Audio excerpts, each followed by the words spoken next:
¿sí? Doctora, perdone. Dígame. Solo Dígame. para comentarle que yo estoy como oyente en su clase, por si no aparezco todavía en su lista. Ah, ok, perfecto. Soy Perfecto. Melissa Castillo. Melissa. Sí, correcto. Ok, perfecto, Melissa. Gracias. Gracias. Disculpe, Dígame. en relación a las tareas que usted mencionó, Ujú. ¿usted siempre va a subir rúbrica o lineamientos para la realización de la misma? Me refiero a estructura o si desea cierto tipo de letra. En la tarea de electrocardiograma, que es la única tarea que vale puntos, y yo les subo los trazos con todas las instrucciones y sí, digamos, tal vez va a haber alguna rúbrica en cuanto a cuántos puntos vale que ustedes contesten tal cosa y tal otra, ¿verdad? Eso es lo que va a hacer ahora. Tipo, y sí, requisitos se los tengo que poner. Por ejemplo, ¿qué requisitos? Los electros no me los cambian de orden, lo tienen que hacer en la misma página, en una página aparte. Todo eso va a estar metido dentro de la información que lleva la tarea. ¿Sí? ¿Ok? Muchas gracias. De nada. Pero eso es hasta el final del semestre casi, ¿verdad? Entonces, ahorita ni se estén preocupando. ¿Otra pregunta? Muy bien, solo déjenme ver porque como que tengo por acá.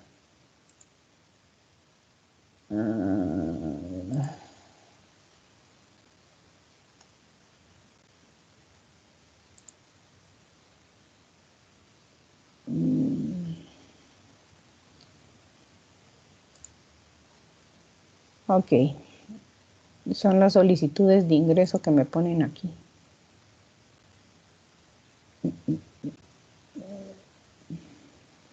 Bueno, hoy sí, ya vamos a empezar.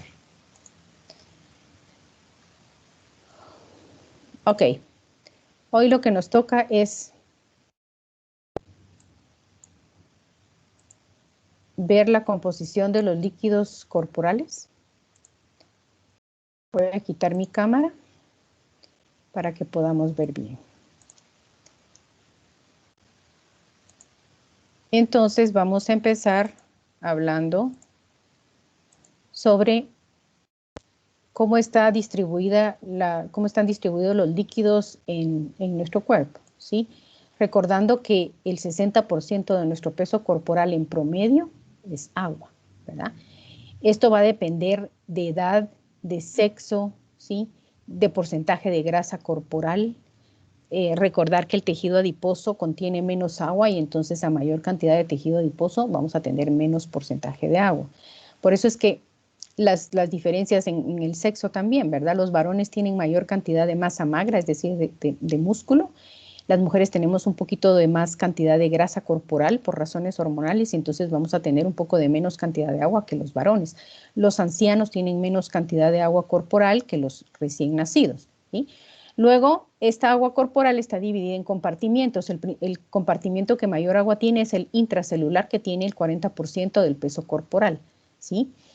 El compartimiento extracelular tiene el 20% y este a su vez se divide en compartimiento intersticial e intravascular o el plasma, ¿verdad? El intersticial tiene 75% del volumen extracelular y el plasma constituye el 25% del espacio extracelular. Ahora, en esta tablita que tienen en su libro, nuevamente pueden ver los porcentajes, ¿sí? Aquí también les ponen en esta tablita y en el texto algunos mecanismos para la medición o el cálculo del porcentaje total de agua para hacerlo de una forma más exacta, ¿verdad? Esto realmente no se hace en clínica, ¿sí? Se hace en estudios probablemente, ¿sí? Pero no es que ustedes vayan a ver que esto se hace en clínica. En realidad nosotros lo calculamos con base en el peso, ¿sí? ¿Verdad? Asumiendo que a menos que una persona que yo les diga en algún problema, miren, es un paciente de tantos años con 55% de porcentaje de agua corporal, por ejemplo, si es un paciente obeso, ¿verdad? Entonces ustedes ya calculan el porcentaje de agua con base en eso que yo les estoy dando. De lo contrario, vamos a asumir que es el 60%, ¿sí? Y entonces de ahí ya calculan Esto sí es estándar, ¿verdad? No importando el porcentaje de peso de agua que tenga la persona, 20% va a ser extracelular y 40% va a ser intracelular, ¿sí? Ahora, el cuerpo también, o sea, los compartimientos también tienen solutos, ¿verdad? Son soluciones con solutos y entonces vamos a ver que la composición de aniones y cationes entre el espacio extracelular e intracelular es bien diferente, ¿verdad? Si se fijan, los dos compartimientos del espacio extracelular tienen la misma proporción de aniones y de cationes, un poquito menos el fluido intersticial que el plasma, ¿verdad? Pero más o menos es la misma proporción, o sea, la misma proporción de sodio, de potasio, de calcio, de magnesio en cuanto a los cationes y de bicarbonato, cloruro, fosfatos, ácidos orgánicos. Ahora, si se fijan en los aniones, lo que tiene de diferente el plasma es que tiene proteínas, ¿verdad? Y el fluido intersticial tiene muy pocas proteínas, que son las proteínas de la matriz extracelular, que no generan mucho bulto, mucho peso, ¿verdad? Versus las proteínas del plasma, principalmente la albúmina. Entonces, como tenemos gran cantidad de estas proteínas con carga negativa, vamos a tener que compensar con la gran cantidad de sodio que tenemos en el plasma, ¿verdad? Ahora, el espacio intracelular sí es muy diferente. Ven ustedes que aquí hay poco sodio, mucho potasio, más magnesio y muy poquito calcio, ¿verdad? Y en el caso de los aniones tenemos fosfatos y proteínas abundantes como aniones, sulfatos, cloro y bicarbonato en poca cantidad, ¿verdad? Ahora, lo que sí es cierto es que los espacios intracelular y extracelular tienen que estar en equilibrio, ¿verdad? Tienen que tener el mismo número de cationes y aniones, no importa la proporción o digamos la composición, pero tiene que haber una neutralidad electroquímica, ¿verdad? Mismo número de cationes, mismo número de aniones, ¿verdad? Más o menos la misma proporción de solutos y de agua en el mismo. Tiene que haber un equilibrio entre estos dos espacios, ¿sí? Aquí tenemos en esta tablita, esta es importante que la revisen, yo creo que tienen también otra en el capítulo 6 donde hay más o menos unos valores similares, en los que hay ciertos valores del fluido extracelular que sí tenemos que empezar a memorizar. Aquí sí es memorizar, ¿verdad? En fisiología no es tanta la memoria cuanto la comprensión, pero hay cosas que sí hay que memorizar. Por ejemplo, el valor del sodio en el plasma, ¿sí?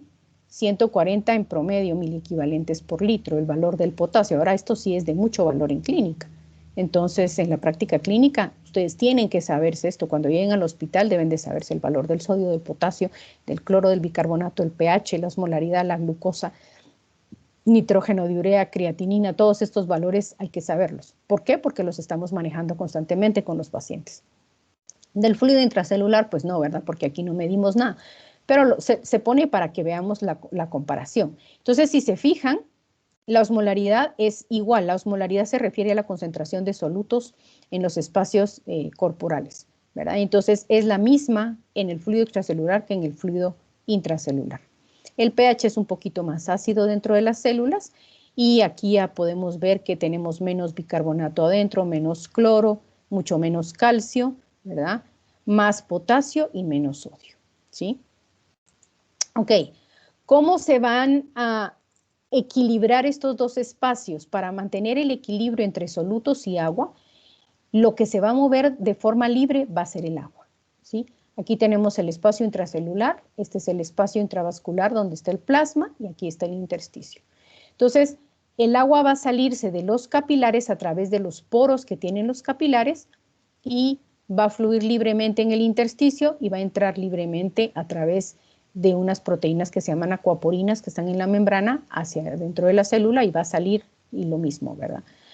Luego, si se fijan, las proteínas no pueden salir ni del capilar ni de la célula. Son moléculas sumamente grandes que no pueden penetrar los poros de los capilares y, lógicamente, eventualmente pueden salir de la célula, pero a través de mecanismos de transporte muy complejos y lentos, y entonces, básicamente, se mantienen ahí, ¿sí?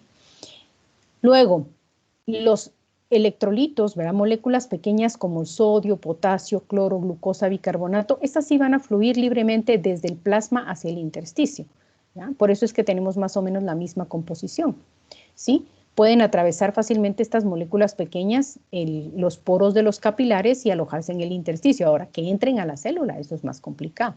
Para que estas moléculas pequeñas entren a la célula se requiere de procesos de transporte, muchos de ellos de forma activa o facilitada, ¿sí? Y entonces también son mecanismos lentos, por lo tanto, cuando hay un desequilibrio de solutos entre los espacios intracelular y extracelular, lo que se va a mover fácil va a ser el agua. Esto es lo que se va a intercambiar fácilmente, ¿verdad? Y entonces así es que alcanzamos el equilibrio entre concentración de solutos y agua en los diferentes espacios, que es lo que se refiere a la osmolaridad. ¿Alguna pregunta hasta ahorita? Todo claro. Muy bien. Ahora, ¿cómo es que la célula mantiene su composición iónica y regula su volumen?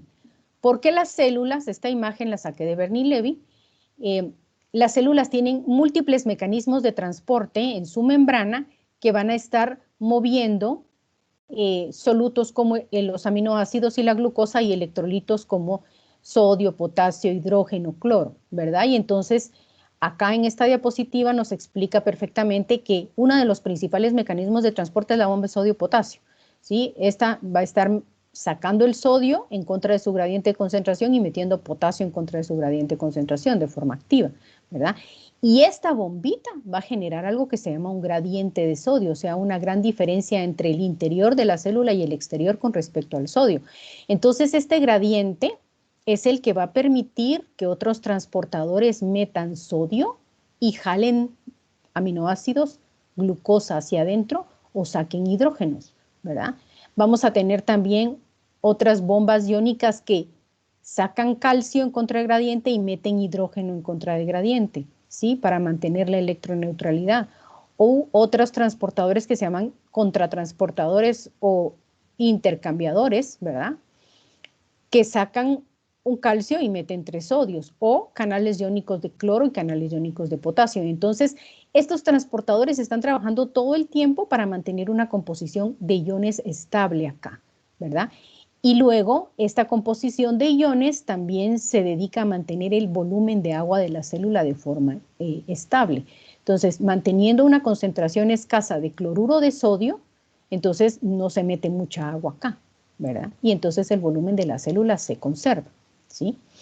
Ahora, una de las cosas importantes que habla su libro es este equilibrio de Gibbs-Donan. Esta es una reacción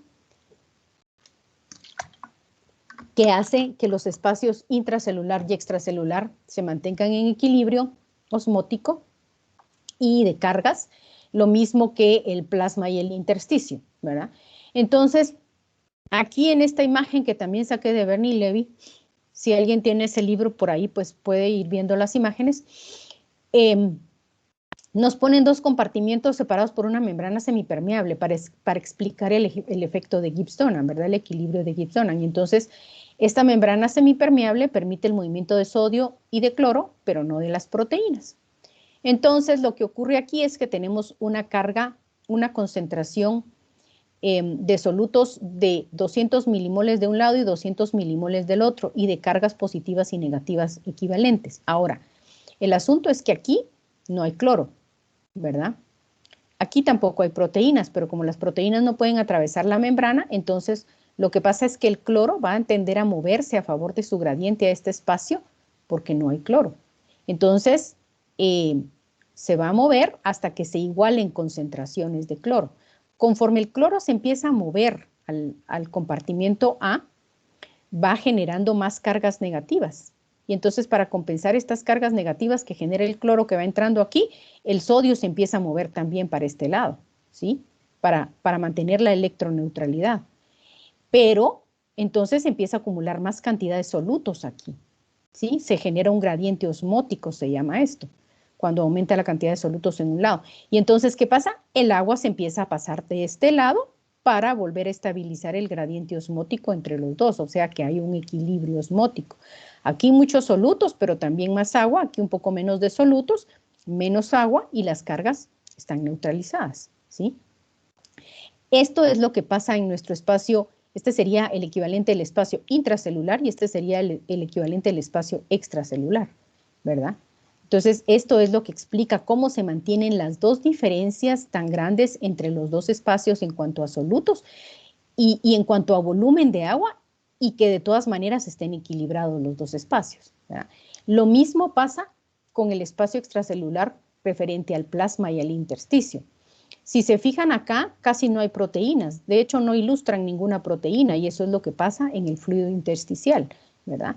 Las proteínas se quedan confinadas en el plasma.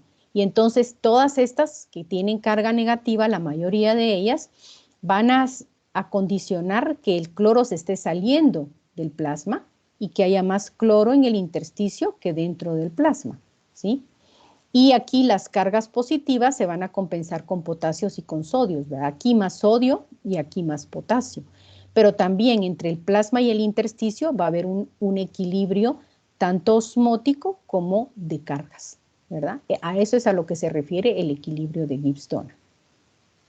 Ahora, les pongo aquí este esquema para que miremos cuáles son las fuerzas que generan este intercambio de líquidos, que hacen que el agua se mueva de un lado a otro entre los diferentes espacios de líquidos corporales. Entonces, entre el espacio intracelular y el extracelular, básicamente el movimiento de agua se va a deber al gradiente osmótico, ¿verdad? Entre los dos compartimientos del espacio extracelular, o sea, el plasma y el intersticio, van a gobernar dos fuerzas, que son la presión hidrostática, que se refiere a la presión de bombeo del corazón, ¿verdad? O a la presión arterial, si quieren, y la presión oncótica o coloidosmótica, que es la fuerza generada por las proteínas. Ahora, nos vamos a estar fijando en este momento solo en este gradiente osmótico, ¿sí? Y el intercambio entre espacio intracelular y extracelular. Esto lo vamos a revisar con más detalle cuando veamos sistema cardiovascular. Ahora, si estamos hablando de gradiente osmótico, estamos hablando de la osmolaridad, ¿verdad? La osmolaridad se refiere a la concentración de partículas en una solución. ¿Por qué les puse aquí plasmática? Porque eso es lo que nosotros vamos a estar midiendo, ¿verdad? La osmolaridad plasmática. Y la vamos a poder calcular a partir de esta fórmula, ¿sí? Esta fórmula en la que tenemos que multiplicar 2 veces el valor del sodio plasmático, sumarle el valor de la glucosa partido 18 y sumarle el nitrógeno de urea en sangre. Estas son las siglas de nitrógeno de urea en sangre, dividido 2.8.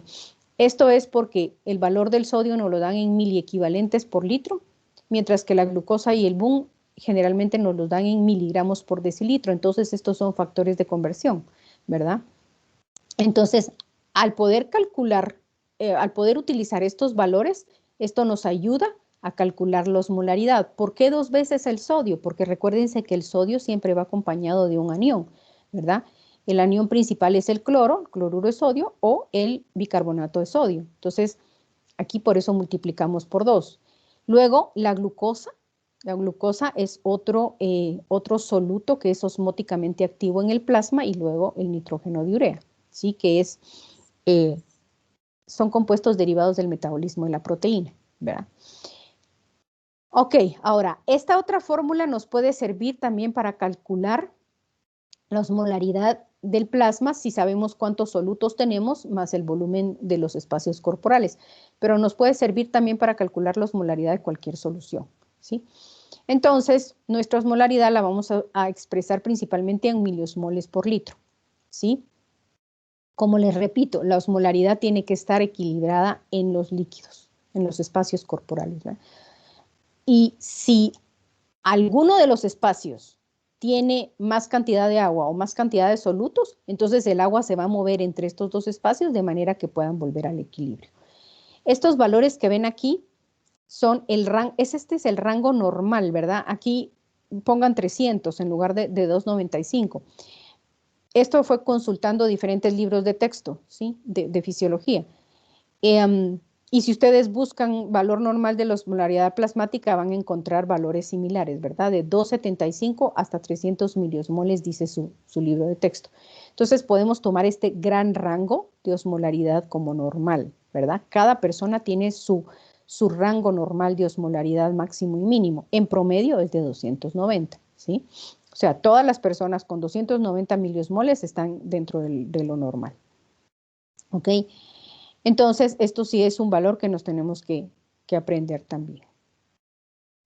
Ahora, miremos qué es lo que pasa si nosotros modificamos el estado normal, la homeostasis de nuestro cuerpo. Aquí en esta gráfica podemos ver la osmolaridad de los dos principales compartimientos y el volumen de agua, ¿verdad? Que son más o menos 42 litros, ¿sí? En total.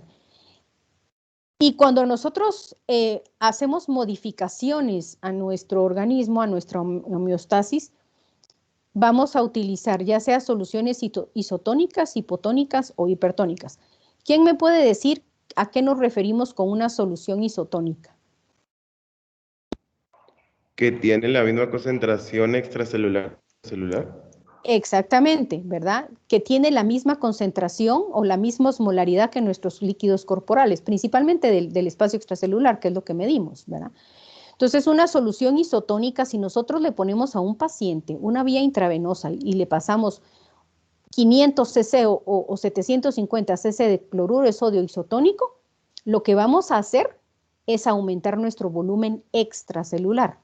¿Por qué solo el extracelular? Porque aquí es donde estamos añadiendo el líquido, ¿verdad? O si nos tomamos un suero oral de esos que sirven para la diarrea, ¿verdad? También estamos añadiendo al espacio extracelular. ¿Por qué? Porque todo lo que ingerimos se absorbe por los vasos sanguíneos del intestino. Entonces, lo añadimos al espacio extracelular. Como es una solución isotónica que tiene la misma o muy parecida osmolaridad a nuestros fluidos corporales, entonces no se genera ningún movimiento de agua entre los dos espacios. Lo único que aumenta es el volumen extracelular, ¿sí? Y eso es lo que vemos aquí. La osmolaridad se queda igual, el espacio intracelular se queda igual y solo aumentamos el volumen, ¿verdad? Si le añadimos 1 litro de solución a un paciente, pues entonces le vamos a poner 43 litros al paciente, ¿verdad? Ahora, ¿qué pasa si nosotros metemos un eritrocito en una solución hipotónica, digamos en agua destilada? El agua no tiene ni un soluto, ¿verdad? Es la solución hipotónica por excelencia. ¿Qué pasa si metemos un eritrocito en agua destilada? Se hincha. Se hincha y eventualmente se rompe, ¿verdad? Se lisa. Entonces, ¿qué es lo que pasa cuando nosotros añadimos una solución hipotónica a nuestro organismo? Lógicamente va a entrar a través de este espacio y entonces vamos a aumentar el volumen del espacio extracelular. Pero como esta solución es hipotónica, empieza a diluir, ¿verdad? El plasma, el espacio extracelular. Entonces, ¿qué empieza a pasar aquí? Para que se equilibren los dos compartimientos, empieza a meterse agua para este lado, ¿sí? Y entonces las células empiezan a hinchar. Y entonces ustedes ven esto. Aumenta el volumen extracelular, aumenta el volumen intracelular y disminuye la osmolaridad, ¿sí? Ambos compartimientos van a parar diluidos. Si uno ingiere demasiada agua en un corto tiempo, ¿verdad? En menos de 1 hora, el riñón es incapaz de poder eliminar un exceso de agua pura que nos tomemos, ¿ya? Y entonces, ¿qué va a pasar? Se nos van a hinchar las células, principalmente las del cerebro, y nos va a dar un edema cerebral, ¿sí? ¿Ok? Entonces, es importante por eso que sepamos qué es lo que pasa, porque si nosotros modificamos la osmolaridad de nuestro espacio intracelular, lo que estamos haciendo es dañando a las células, ¿verdad? Ahora, ¿qué pasa si nosotros añadimos una solución hipertónica? ¿Qué hace un eritrocito si la metemos en una solución hipertónica? Se encoge. Se encoge, ¿verdad? Se crema. La osmolaridad es más alta. Exactamente, porque la osmolaridad es más alta. Esto es lo que le puede pasar, por ejemplo, a esos náufragos que se quedan sin agua en el mar, ¿verdad? Y empiezan a tomar agua de mar. Entonces le están añadiendo una solución hipertónica a su organismo. ¿Qué es lo que empieza a pasar? Aumenta su volumen extracelular, pero entonces, como están metiendo una solución hipertónica aquí, viene este espacio y le empieza a donar agua, ¿verdad? Y entonces disminuye el volumen intracelular, se crean las células, aumenta el volumen extracelular y la osmolaridad de los dos compartimientos se eleva, ¿verdad? Entonces, básicamente estos cambios son los que tenemos que ver y luego vamos a revisar algunos trastornos de los líquidos corporales, ¿sí? Ok, que son estos que están enumerados en la tablita y que luego hay unos dibujitos ahí también. Bueno, y esto sí lo van a estar viendo ustedes en clínica, ¿verdad? Hay cosas que son un poco menos comunes, por ejemplo, la insuficiencia adrenal, la diabetes insípida, el síndrome de secreción inadecuada de hormona antidiurética. Esto no es que lo mire uno todos los días, ¿verdad? Pero sí, eventualmente puede pasar. ¿Qué es lo que ustedes van a ver a cada rato? Diarreas. Cuando pasen por la pediatría, van a estar viendo diarreas, ¿verdad? Quemaduras eventualmente, ¿sí? Sudoración excesiva. Esto es lo que les pasa a las personas que se van indocumentadas por el desierto de Arizona, ¿no? Y con poca agua. Sudan mucho, el sudor es hipotónico, es decir, tiene menor cantidad de solutos que el plasma, y entonces básicamente ahí lo que se está perdiendo es agua. Pacientes que tienen fiebres muy altas y que también sudan mucho, ¿verdad? La diabetes insípida puede ser de origen renal o de origen central. Esto tiene que ver con un trastorno en el manejo del agua a través del riñón, ¿sí?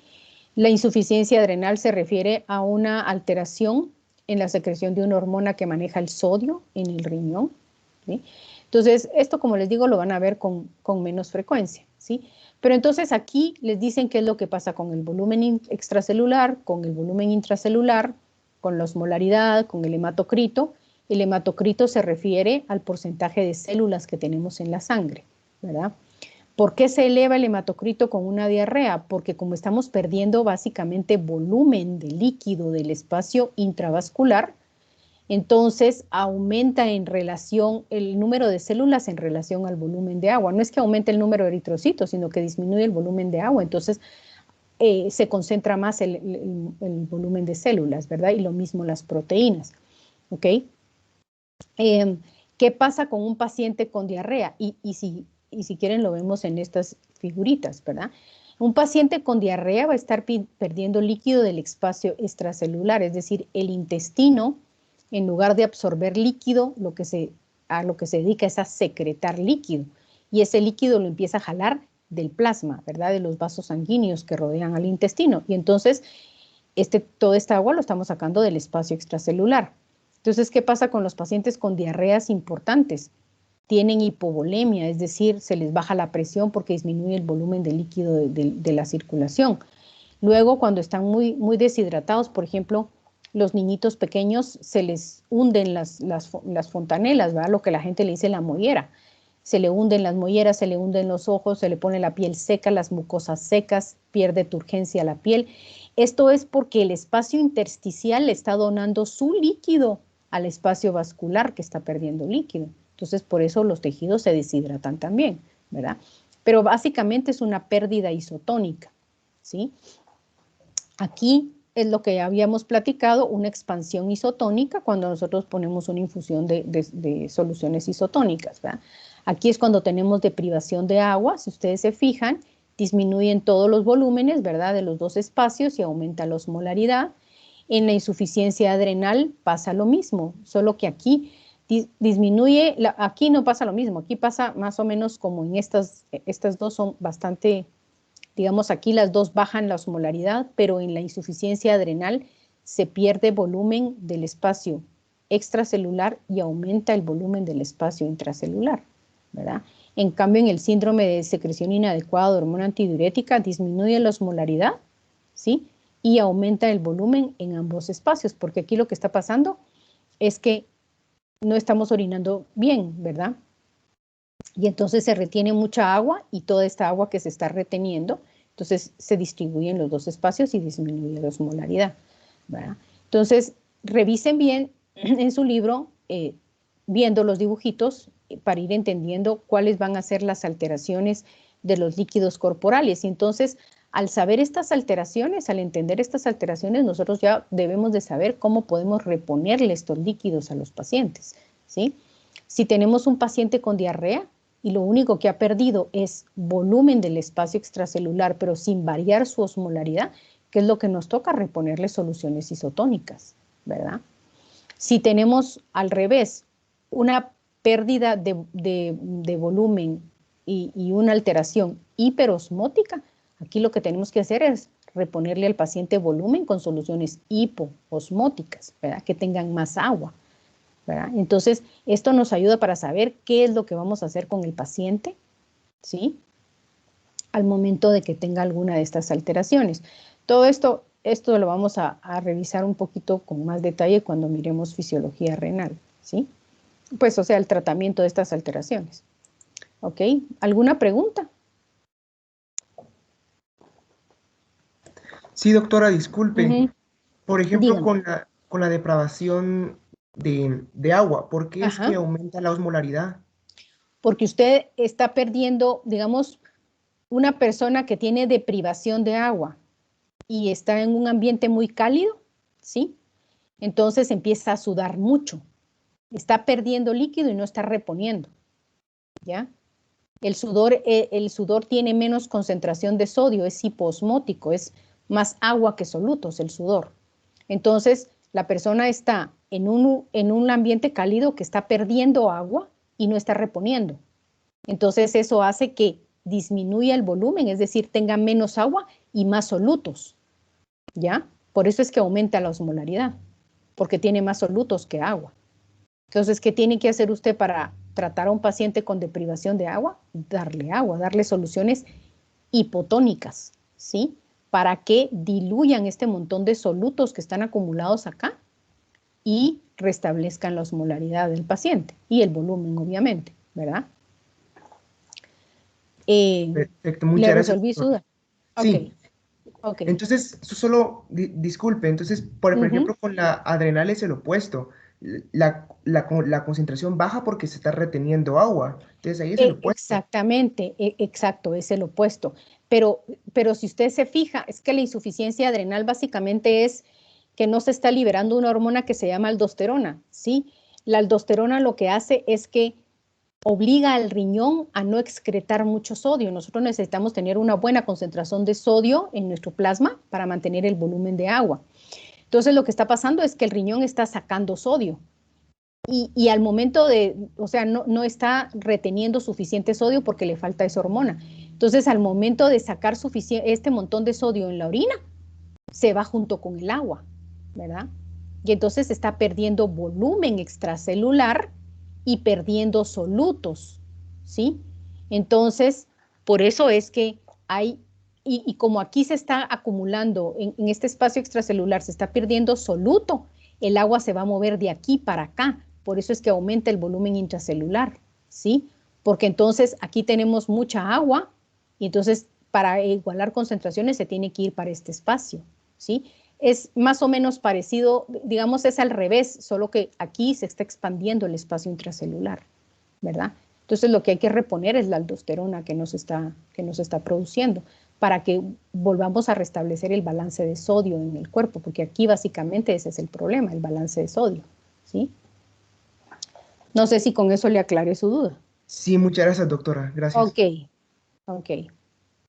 Bueno, ¿alguna otra pregunta? Muy bien. Entonces, ahorita sí vamos a hacer unos ejercicios, ¿sí? De todo lo que hemos estado hablando. Ahí en el libro de Constanzo hay unos cuadritos morados. Les encargo que lean los cuadritos morados, ¿verdad? Hay uno sobre todo en donde ponen el ejemplo cabalmente de una persona que va corriendo una maratón y que no repuso agua y que sudó mucho y entonces cuál es el volumen original de la paciente, la osmolaridad de la paciente, etcétera, etcétera. Revísenla y traten de hacerla luego de haber hecho estos ejercicios que vamos a hacer ahorita. Así que si tienen por ahí papel, lápiz, una calculadora y vamos a empezar a resolver algunas cosas. Esto es un ejemplo de los ejercicios que van a tener ustedes en esos cuestionarios que les dije, ¿verdad? Entonces, en esta imagen podemos ver cómo se puede hacer para calcular el volumen de nuestros espacios corporales, ¿verdad? Entonces, para obtener el agua corporal total, multiplicamos nuestro peso corporal en kilos por 0.6.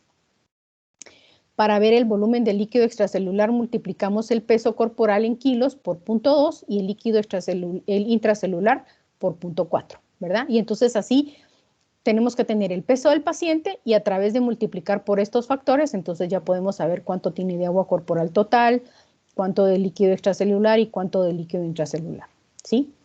Ahora, para averiguar la osmolaridad del paciente, pues utilizamos estas fórmulas, ¿verdad?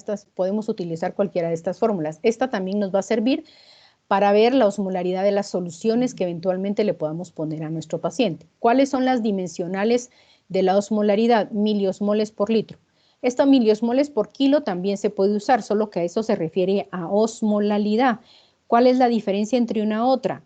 La osmolaridad es por litro, por volumen, y la osmolaridad por kilo, ¿verdad? Por kilo de agua, o sea, por la masa del agua.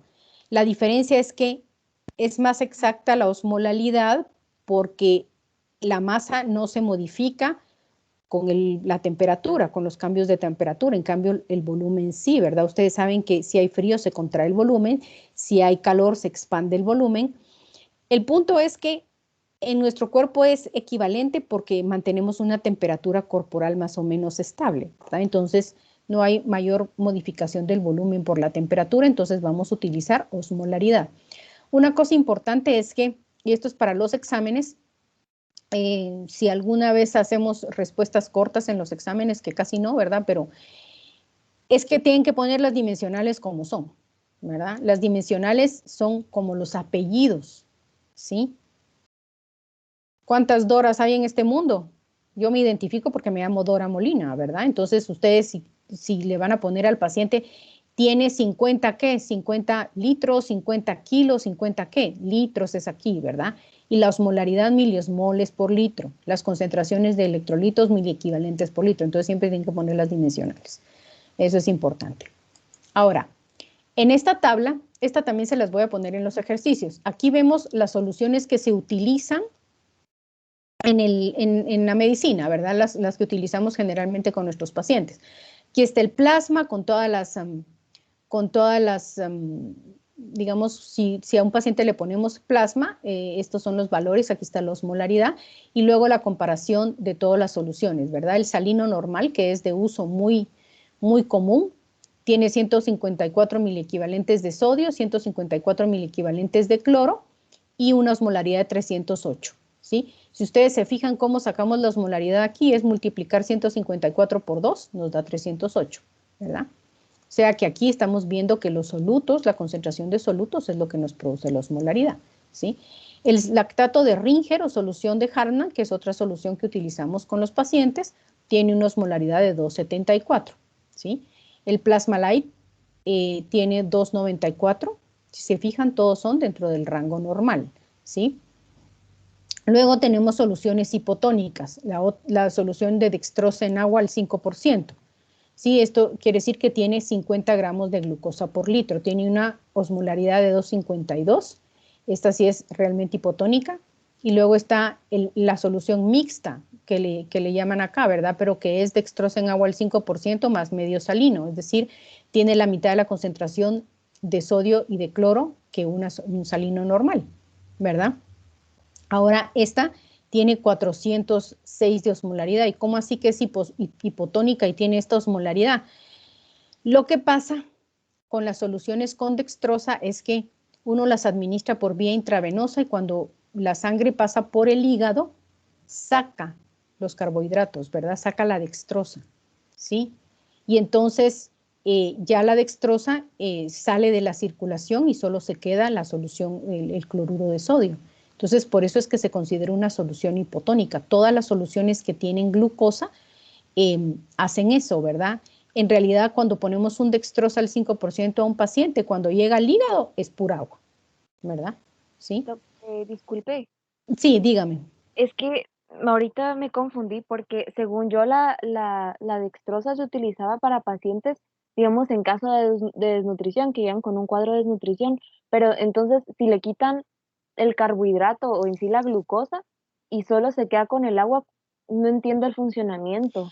Ah, bueno, porque por eso le digo, el hígado jala el hígado y las células, ¿verdad? El hígado, como la sangre pasa por el hígado, entonces viene el hígado y saca toda la glucosa, la mete dentro de las células, ¿sí? Ah, okay. Para luego redistribuirla en otras células y luego al ir pasando por los capilares de otros tejidos, la solución con dextrosa, por ejemplo, ¿sí? Lo que en realidad a un paciente desnutrido se le pone una solución con dextrosa, ¿verdad? Pero eso no lo va a nutrir. Eso lo que le va a dar es un poquito de energía que le hace falta al desnutrido. Entonces luego esta infusión de dextrosa hace que se eleve la concentración de insulina en sangre y entonces esto ayuda a algunas células como por ejemplo el músculo y el tejido adiposo a que capten esta glucosa. Entonces sale de la circulación, pero llega a los tejidos, ¿me entiende? ¿Sí? Entonces, Sí, por es que ejemplo, no sabía ya, lo del hígado. Sí, es que se me olvidó que la absorción era en el hígado. Muchas gracias. de nada. Ok, bueno, entonces por eso es que estas soluciones con dextrosa se consideran hipotónicas, ¿verdad? Y luego tenemos la solución hipertónica de 7.5 de cloruro de sodio, que sí tiene una osmolaridad increíblemente grande, ¿verdad? 2.568 miliosmoles por litro. Entonces, esto nos va a servir para hacer cálculos de una nueva osmolaridad si nosotros le ponemos a un paciente alguna de estas soluciones. Va. Entonces, ahorita aquí tenemos el caso clínico, ¿sí? O los cálculos que ustedes tienen que ir haciendo. Primero vamos a calcular el volumen de líquidos corporales de un paciente masculino que pesa 145 libras, ¿verdad? Ahí se acuerdan que todo es por kilo, entonces si yo les doy el peso en libras, tienen que pasarlo a kilos, ¿verdad? Y tienen que calcular el volumen total, el volumen extracelular e intracelular. Va, hagan pues y me dicen cuando ya, si alguien lo hace primero y termina, me dice cuánto le salió.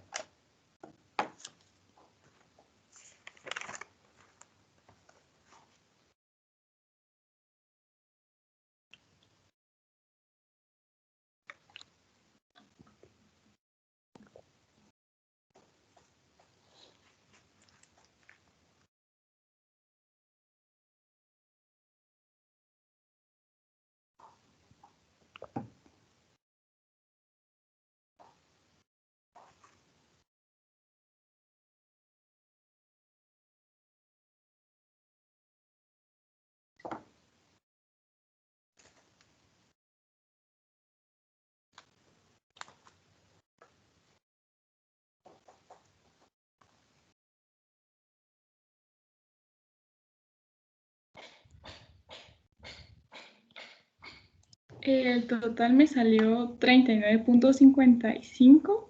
Ajá, El extracelular 13.18 ajá. y el intracelular 26.36. Excelente, exacto. Así está distribuido el volumen de líquidos en este paciente, ¿verdad?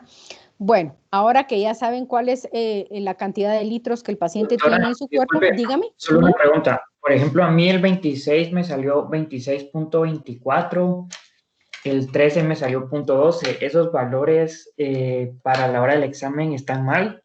No, no es tan mal, no es tan mal. Sí, dependiendo cómo haga usted el cálculo, ¿verdad? Lo que pasa es que, por ejemplo, en las calculadoras científicas, si usted mete toda la fórmula y le quedan un montón de decimalitos ahí, ¿verdad? Entonces, pueden variar un poco, los decimales no son importantes, ¿verdad? Lo importante es que los enteros no sean diferentes, ¿sí? Y generalmente cuando hagamos los cálculos nos vamos a quedar con 2 decimales, ¿verdad? Tratemos de no aproximar al entero, sino que quedémonos con 2 decimales. No está mal, está bien, ¿sí? No hay problema. Ok. Bueno, entonces, ahora que ya saben el volumen de líquidos corporales de este paciente, calculen la osmolaridad, ¿verdad? Tienen 138 equivalentes de sodio, 95 miligramos de glucosa y 16 miligramos de nitrógeno de urea. Entonces, van a usar la fórmula esta de acá, ¿verdad? 2 por 138 más 95 partido 18 más 16 partido 2.8. Hagan el cálculo, pues.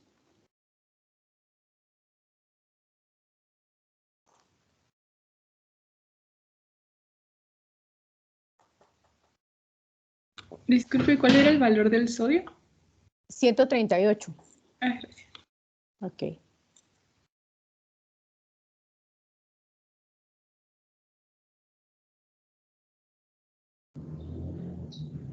Disculpe, ¿se puede poner en la diapositiva de los datos, por favor? Ahorita va. Ahí está. Gracias. De nada.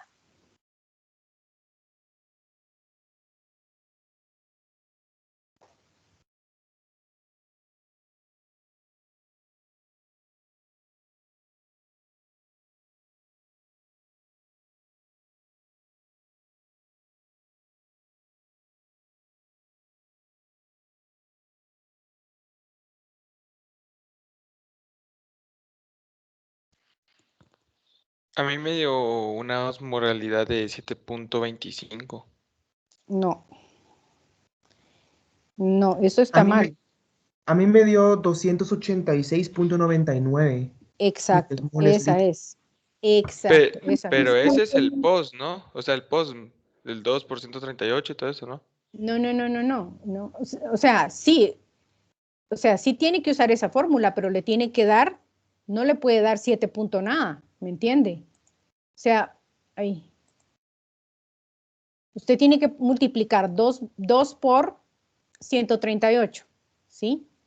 A este valor le suma la glucosa partido 18 y y más el nitrógeno de urea partido 2.8, ¿verdad? No le puede dar 7 punto algo.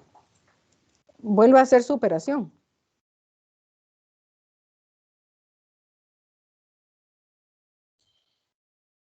Sí me quedó, perdón. Es que había Ah, puesto sí. 9.5 y 1.6. Ah, sí, con qué razón, nada que ver. Doctora, ¿puede Diga. variar? Decimales, sí, digamos, a mí me dio 286.99. ¿Cuánto le dio a usted? Es que me dio 282.15, pero creo que quizás tuve alguna mala, Tal vez sí. porque sí me varió así en enteros. Voy a volverlo a 280 hacer. Sí, vuélvalo a hacer. Ujú. Sí, porque a mí Ok. me dio lo mismo que usted, doctor. Sí, eso es más o menos lo que le da a uno. A veces lo que pasa es que en las calculadoras científicas, por ejemplo, usted puede meter toda la ecuación, ¿sí? Y entonces al meter a veces toda la ecuación, le modifica un poquito, ¿verdad? Incluso en los enteros. Sí, ya lo corregí. Gracias. Ahora sí, va. Ok, entonces ya tienen el valor de del líquido y la osmolaridad del paciente.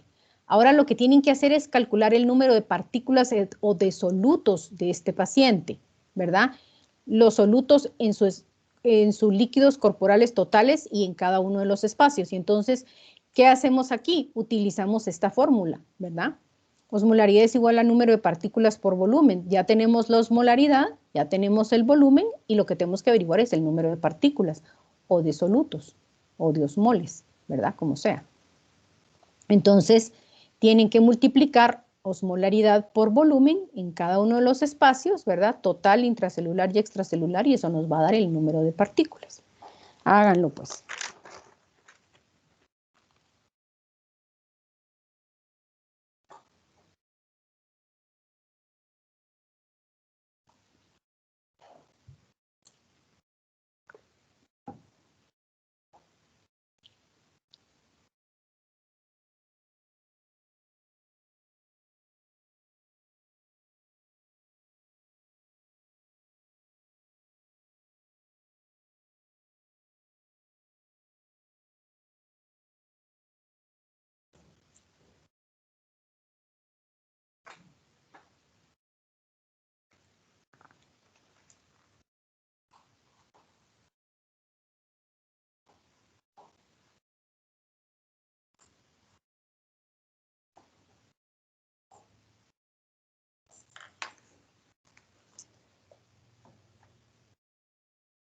Doctora, a mí me Diga. quedó en el agua corporal, o sea, en el total, 11.347.18. Sí, ¿Sí exacto, está bien? así es. Ok. Sí. Y en el del líquido extracelular me quedó 3.782. Sí. Doctora, solo una pregunta, es que me perdí en ese. ¿Cómo se sacaría El que número de estamos? El número de partículas, usted tiene que despejar esta fórmula, ¿sí? La fórmula de la osmolaridad, esta. Entonces, como lo que queremos es esto, lo que hacemos es pasar este para acá, ¿verdad? Multiplicar. Entonces, volumen por osmolaridad nos va a dar el número de partículas, ¿sí? Ok, gracias.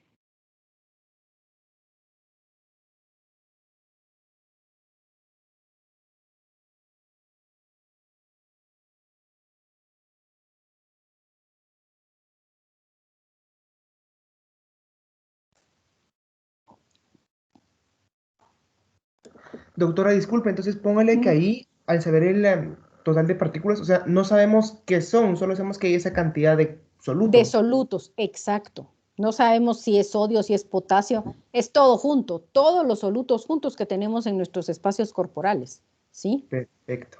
Eso es lo que sabemos, va. Ahora, ¿para qué nos sirve esto? Nos va a servir porque la siguiente pregunta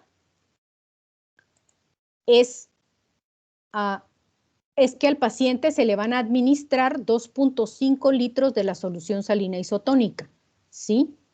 Entonces, una vez que le administramos esto, tenemos que calcular el nuevo volumen total del espacio intracelular, extracelular y volumen total. Ahora, una cosa importante aquí es que si nosotros estamos añadiendo una solución al paciente, ¿a qué espacio llega?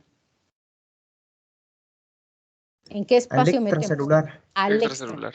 Entonces, tenemos que sumarle estos 2.5 litros al paciente en su volumen extracelular y total. El intracelular no se modifica, ¿sí? Porque estamos añadiendo aquí, ¿ya? Entonces, solo sumamos 2.5 litros de su volumen original del paciente al volumen total y al extracelular, ¿sí? ¿Ok? Entonces, me dicen cuando sumen los 39.5 del volumen original total más los 2.5, ¿cuánto les da? Y lo mismo hacen con el espacio extracelular. Doctora, ¿Mande? una pregunta. ¿Cómo es que, o cómo vamos a saber cuándo se suma al extracelular y al intracelular? Es que usted no la va a sumar nunca al intracelular. Lo va a sumar Nunca. siempre siempre al extra, porque ahí es donde entra cualquier líquido que nosotros le metamos Ya. al paciente, ¿sí? Ajá. ¿Ok? Ya, gracias. Luego se redistribuyen los líquidos, pero eso lo vamos a hacer después, ¿sí?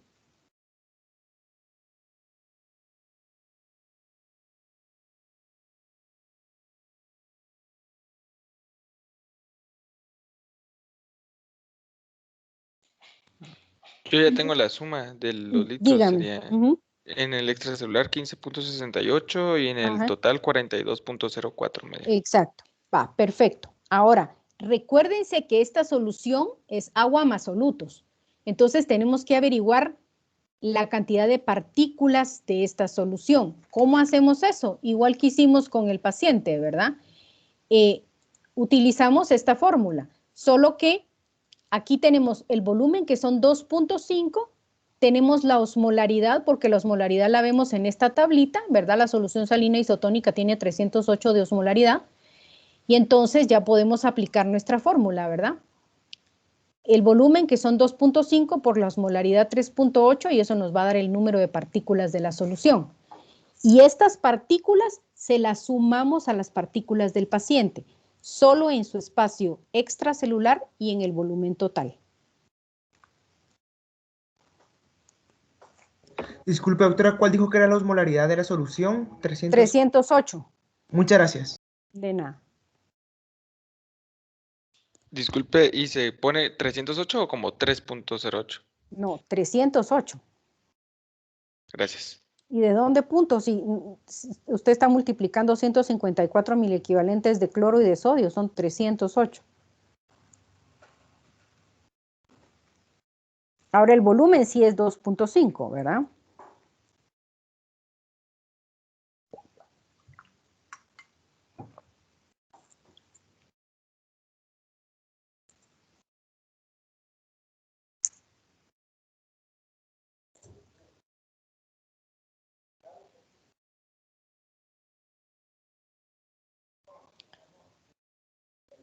¿Cuántas partículas tiene entonces la solución?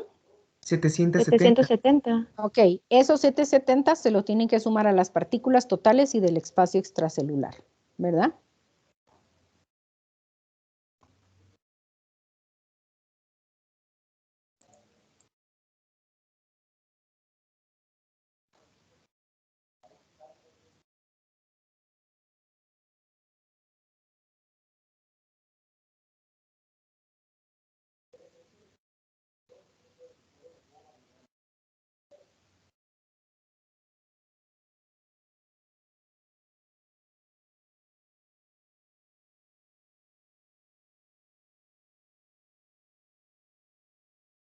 Bueno, ¿cuánto le salió de las partículas nuevas del paciente? 4.552. 4.552 en el extra y totales. 12.120. 12.117.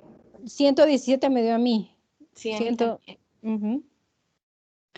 Bueno, entonces, ahora que ya tienen las nuevas partículas del paciente y el nuevo volumen, ahora calculen la osmolaridad nueva del paciente con la formulita misma esa, ¿verdad? Con esta fórmula, ¿sí? Esto lo van a calcular en el volumen y las partículas totales. Ponen las partículas totales, ¿verdad? Que son las 12.117 dividido el volumen, que son los 42.04. Y eso les va a dar la nueva osmolaridad del paciente.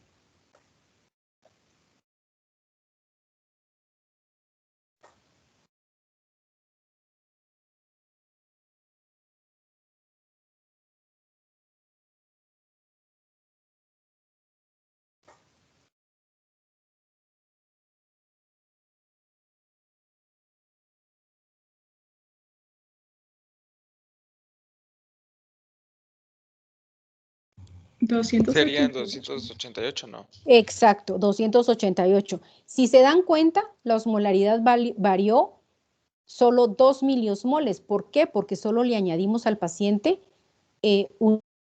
una solución isotónica, entonces su osmolaridad no va a variar mucho, ¿verdad? Ahora, ¿cómo va a quedar la nueva distribución de líquidos corporales en este paciente? Porque si ustedes hacen el cálculo de la osmolaridad solo en el espacio, solo por hacer el ejercicio, hagan el cálculo de la osmolaridad en el espacio extracelular, solo el volumen del espacio extracelular con las partículas del espacio extracelular y van a ver cuál es el resultado. A mí me dio 290. Exactamente, entonces usted se da cuenta que no es lo mismo la osmolaridad del espacio extra que del espacio que del volumen total y debería de ser la misma, ¿verdad? Uno pensaría que debería de ser la misma, pero no.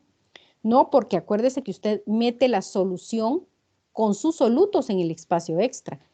Por supuesto que ahí luego tiene que haber una redistribución de líquido para que luego la osmolaridad quede en 288.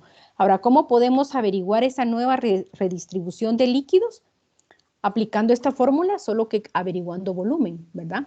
Tenemos la osmolaridad total, que es 288, y el número de partículas de cada uno de los espacios, del espacio total del extracelular, ¿verdad? Nuevo, o sea, cuando ya le añadieron la solución, y como el intra no se modifica, entonces utilizan el número de partículas originales del espacio intra y utilizan la fórmula volumen igual a número de partículas partido osmolaridad. ¿Sí? Entonces, ahí se van a dar cuenta que se redistribuyen los líquidos, es decir, va a haber un poquito de líquido del espacio intra que se va a mover hacia el extra para balancear estos nuevos solutos y poder tener la osmolaridad total de 288.2. No sé si me explico. O no me explico. Disculpe, ¿la podría volver a explicar, doctora? Ok, hagan la operación, ¿sí? Hagamos esta operación utilizando esta misma fórmula, ¿sí? Solo que despejada. Volumen es igual a número de partículas partido osmolaridad. ¿Qué número de partículas van a utilizar? El número de partículas del total y extracelular que calcularon ya con la solución añadida y van a utilizar las partículas originales del espacio intracelular. Y la osmolaridad va a ser 288. Hagan la operación y van a ver cómo queda la redistribución de volumen ahí. Cada uno por separado, ¿verdad? O Sí, sea, cada uno por separado. muy bien. Gracias.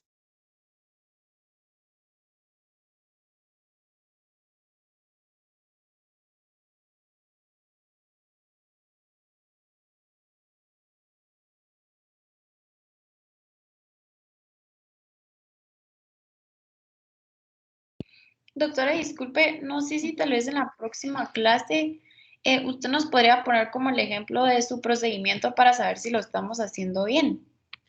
Ok, con todo gusto. Gracias, doctora.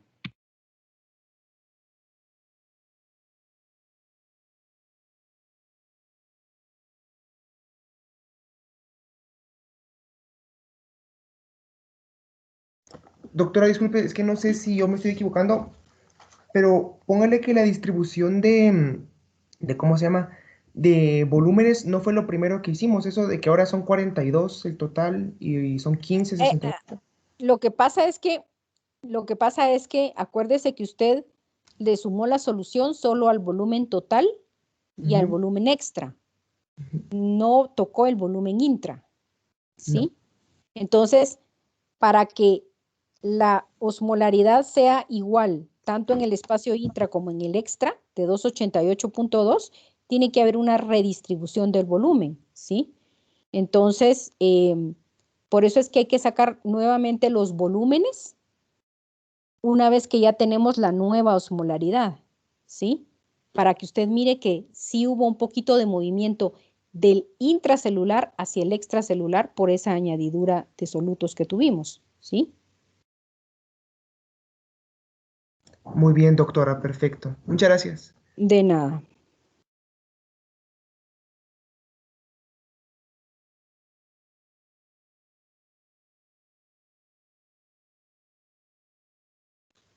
Disculpe, entonces estamos sacando el volumen de extra e intra. Extra, intra y total. Ah, ok. El total no va a variar mucho. Varía en decimales. Ahí se van a dar cuenta que varía en decimales. Ah, entonces, doctora, a mí me quedó 42.03, casi que 04. Sí, Yo por eso creo que está algo confundido. Yo por eso le dije eso porque me salió lo mismo. va, Entonces, yo por eso lo puse mal. el volumen total no se va a modificar. Lo que se va a modificar un poquito van a ser el intra y el extra, ¿sí? Ujú. Ya hizo el intra y el extra. No, ahorita, ahorita. Va, dele pues. Doctora, a mí en el extra me salió 15.80, no sé si está bien. Exacto, ¿sí? Y en el intra 286. No, no es 286. 26.26 me quedó a mí. 26.26, exacto. Entonces, si se fijan, sí se redistribuye un poquito, ¿verdad? Porque originalmente cuando le adicionamos los 2.5 litros de solución salina isotónica al paciente, nos daba 15.68, pero ya con la nueva osmolaridad, 15.8, y bajó un poquito, unas centésimas, el intracelular. ¿Por qué? Porque el intracelular le cedió un poquito de agua al extra, ¿verdad? Al añadir los solutos de la solución salina isotónica, ¿sí? Porque si ustedes operaron la osmolaridad, si vieron la nueva osmolaridad en el espacio solo extracelular, la osmolaridad nos salía a 290, pero si lo hicieron con el volumen total y las partículas totales nos daba 288. ¿Esto qué significa? Significa que el espacio intracelular le cedió un poquito de agua al extracelular para compensar esa añadidura de solutos que tuvimos en el espacio extracelular cuando le pusimos la solución a nuestro paciente. ¿Sí? ¿Ya? Entonces ahí podemos ya ver. Ajá. Disculpe, al del líquido intracelular también le sumamos las nuevas partículas. No, no, No, no, no. ¿verdad? Solo la nueva Solo, osmolaridad. exacto, solo dividir esas partículas entre la nueva osmolaridad. Ahí es donde usted se da cuenta que baja un poquito el volumen intracelular. Ok, gracias. De nada.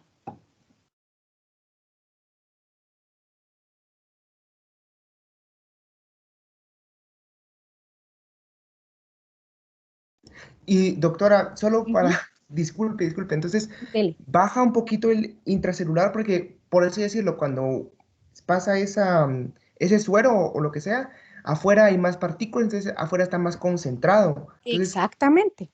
Así para es. que la concentración sea la misma, tiene que sacar líquido, ¿verdad? Exacto. Las células le ceden un cachito de agua al espacio extracelular y entonces ya se igualan los dos. Así es. Perfecto, muchas gracias, doctora. Entonces, Ujú.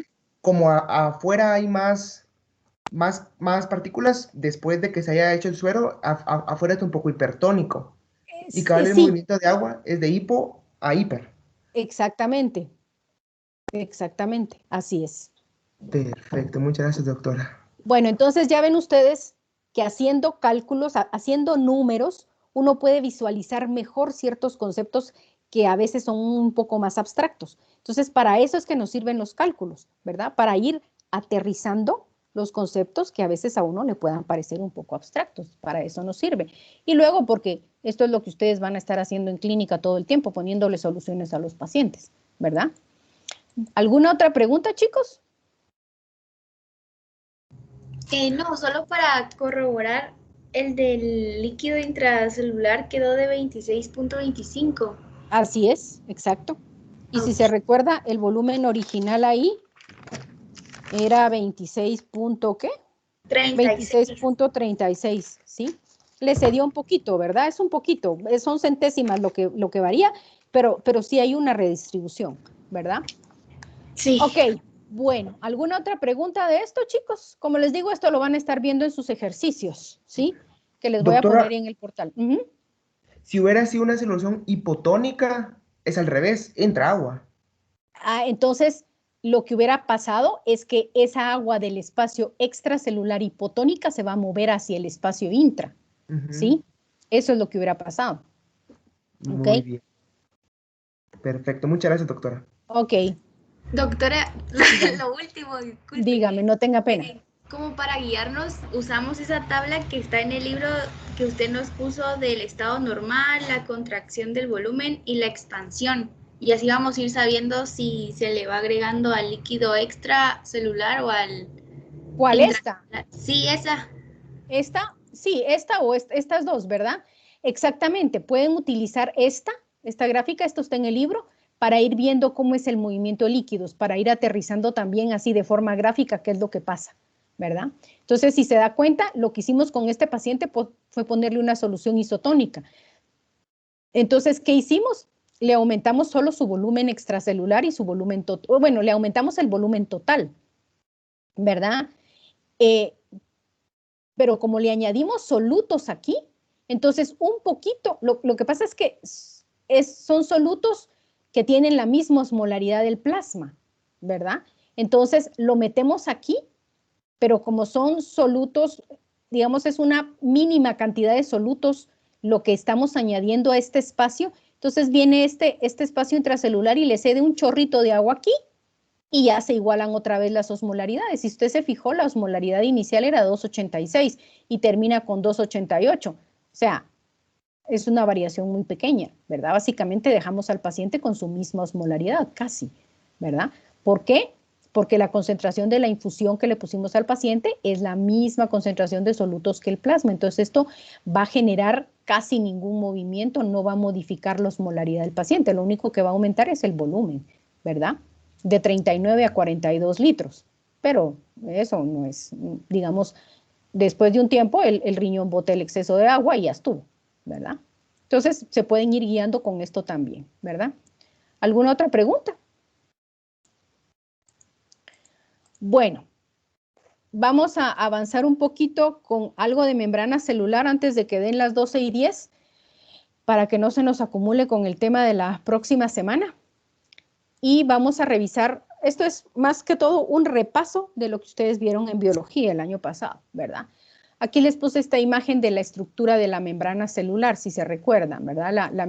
La estructura de la membrana es anfipática, es decir, tiene un lado de la estructura de la molécula tiene una parte que es hidrofílica y otra parte que es hidrofóbica, ¿verdad? Entonces, la parte hidrofílica de los fosfolípidos va a dar hacia los espacios intra y extracelulares, que son acuosos, y la parte hidrofóbica se va a concentrar en el centro de la membrana, formando una bicapa lipídica, que se llama, ¿verdad? Entonces, esta bicapa lipídica es lo que le da su permeabilidad selectiva a la membrana. Entonces, dentro de la estructura de la membrana vamos a tener fosfolípidos y colesterol principalmente, como la estructura lipídica, y luego también vamos a tener proteínas dentro de la estructura de la membrana, ¿verdad?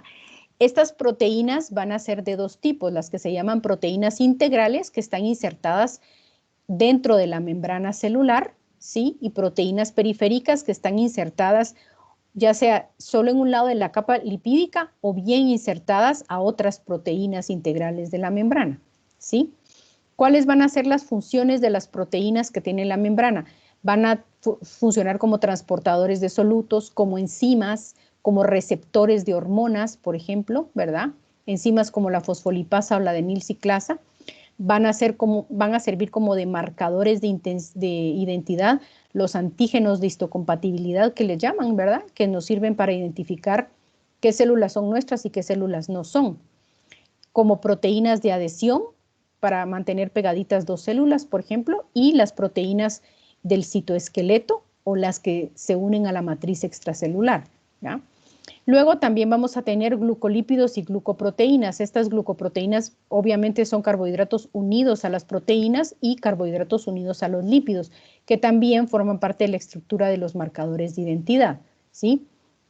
Ahora, la membrana es una barrera semipermeable. Yo les diría que más impermeable que otra cosa, ¿verdad? ¿Qué es lo que va a dejar pasar la bicapa lipídica? Solo moléculas pequeñas como los gases, ¿sí? Que pueden atravesar fácilmente la membrana, como el etanol, como ácidos grasos libres, por ejemplo, que pueden entrar fácilmente. ¿Por qué? Porque son sustancias liposolubles. Entonces, pueden penetrar fácilmente la barrera acá, las colas hidrofóbicas de los fosfolípidos y atravesar al otro lado de la membrana. El resto de sustancias que son útiles para la célula o que la célula quiere desechar, ¿verdad? Urea, agua, glucosa, electrolitos, etcétera, pues aquí no pueden entrar. No pueden pasar por esta membrana. Entonces requieren de mecanismos de transporte específicos que las permitan entrar o salir de la célula. Y aquí les puse una lista de todas las funciones de la membrana, ¿verdad? Que son importantes. Entonces, si nosotros revisamos los mecanismos de transporte de solutos que tienen las células, ¿verdad? Vamos a ver que tenemos un transporte pasivo y un transporte activo. El transporte pasivo hace que los solutos que entren o salgan de la célula se muevan a favor de su gradiente de concentración o su gradiente electroquímico, ¿verdad? Es decir, que incluya cargas y concentración, ¿sí? Y entonces, los dos mecanismos de transporte pasivo es la difusión simple y la difusión facilitada, ¿sí? Y los mecanismos de transporte activo, esto es porque se requiere energía para mover los solutos. Generalmente, uno o dos solutos van a moverse en contra de su gradiente de concentración y para eso es que se necesita energía. El transporte primario pues va a utilizar directamente la ATPasa y entonces tenemos dos tipos de transportadores primarios, ¿verdad? Los que tienen dentro de su estructura una enzima que rompe los fosfatos inorgánicos, o sea, tienen actividad de ATPasas, y otros que se llaman ATP binding cassette, ¿verdad? O ABC. Esto quiere decir que dentro de su estructura tienen un dominio que mete el ATP y este ATP le va a servir para generar la energía para mover los solutos. Y luego está el transporte activo secundario. Este no utiliza ATP directamente, sino que mueve un soluto a favor de gradiente y ese gradiente a través del cual se mueve este soluto le proporciona la energía para jalar otro en contra de gradiente o para sacar otro en contra de gradiente. Entonces vamos a tener cotransportadores y antiportadores o contratransportadores, ¿sí? Vamos a referirnos ahorita a la difusión, ¿sí? La difusión, entonces aquí tenemos esta imagen que nos ilustra la difusión simple y la difusión facilitada. La difusión simple es atravesar la barrera y ya, ¿verdad? Como el etanol y los gases. Y la difusión facilitada ya se necesitan de proteínas, ¿verdad? Canales, transportadores de solutos, ¿sí? Poros, ¿verdad? Y entonces aquí estas moléculas tienen que ser algunas veces muy específicas para la estructura de la proteína que las transporta, ¿verdad? Y algunas de ellas sufren algo que se llama cambio conformacional, es decir, esta molécula va a entrar aquí y va a hacer que el transportador se cierre de aquí arriba y se abra de aquí abajo, ¿verdad? Se modifique su forma para poder dejar pasar la sustancia, ¿ya? Aquí tenemos ilustrada la difusión simple, ¿verdad? La difusión simple la vamos a encontrar en los pulmones. Este es un alveolo de los pulmones y aquí están los capilares pulmonares ilustrados, ¿verdad? Entonces los gases van a pasar el oxígeno de los alvéolos tiene que atravesar el epitelio de los alvéolos, el epitelio de los vasos capilares y meterse en la sangre, ¿verdad? Y el CO2 se va a salir del capilar, atraviesa estos epitelios y entra en el alvéolo para ser exhalado. Ahora, aquí vamos a tener algunas características de la difusión facilitada. Esta es la que requiere de transportadores, ¿verdad? Estas son las 3 características de la difusión facilitada. La especificidad, pues ya hablamos un poquito, ¿verdad? Por ejemplo, hay transportadores de glucosa que son específicos solo para la glucosa, como el GLUT2, ¿verdad? Ahí solo entra glucosa, no puede entrar otra cosa. Otro carbohidrato no, otro monosacárido no. Pero en el riñón, por ejemplo, tenemos un transportador de glucosa que también mete galactosa, ¿verdad? Y entonces aquí se pierde la especificidad. Hay canales iónicos muy específicos, por ejemplo, un canal de potasio, un canal de cloro, pero también hay canales de cationes monovalentes, entonces ahí puede entrar sodio y potasio, por ejemplo, ¿verdad? Entonces puede ser muy específico o no tan específico.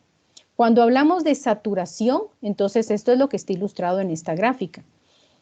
Si nosotros vemos, aquí tenemos la difusión simple. La difusión simple implica que a mayor concentración, por ejemplo, en los pulmones, a mayor concentración de oxígeno o de CO2, más rápida va a ser la difusión. El gradiente de concentración determina la velocidad a la cual van a difundir estas moléculas, ¿verdad? Y es una línea empinada. A mayor concentración, mayor velocidad de difusión. Pero los transportadores no, los transportadores de solutos no funcionan así, ¿sí? Sino que estos van a funcionar en cuanto que a mayor concentración, mayor velocidad de transporte hasta un límite que se llama el transporte máximo, ¿sí?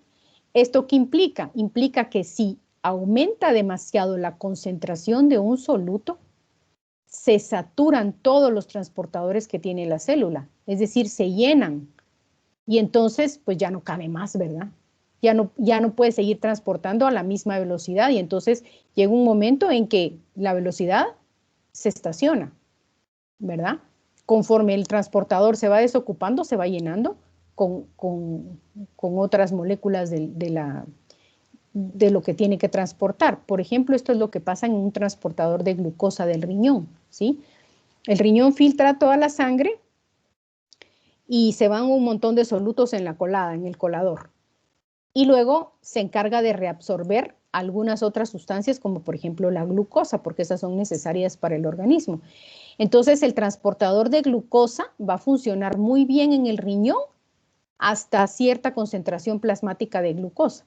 Si la concentración plasmática de glucosa supera los 250 miligramos por decilitro, que lo normal es hasta 100, ¿verdad? Entonces se satura el transportador y entonces ya no se puede reabsorber esta glucosa y por eso es que los diabéticos tienen glucosuria, ¿verdad? Porque alcanzan la saturación del transportador, ¿sí? A eso se refiere. Ahora, competencia se refiere a que en los transportadores que no son muy específicos, algunos solutos van a competir entre sí por el transporte. Por ejemplo, el transportador de glucosa del intestino. El intestino puede meter en un mismo transportador glucosa o galactosa, ¿sí? Y entonces resulta que depende quién haya más, ese es el que va a ser transportado. O sea, la galactosa va a competir con la glucosa por el transporte en el intestino, ¿sí? ¿Alguna pregunta aquí?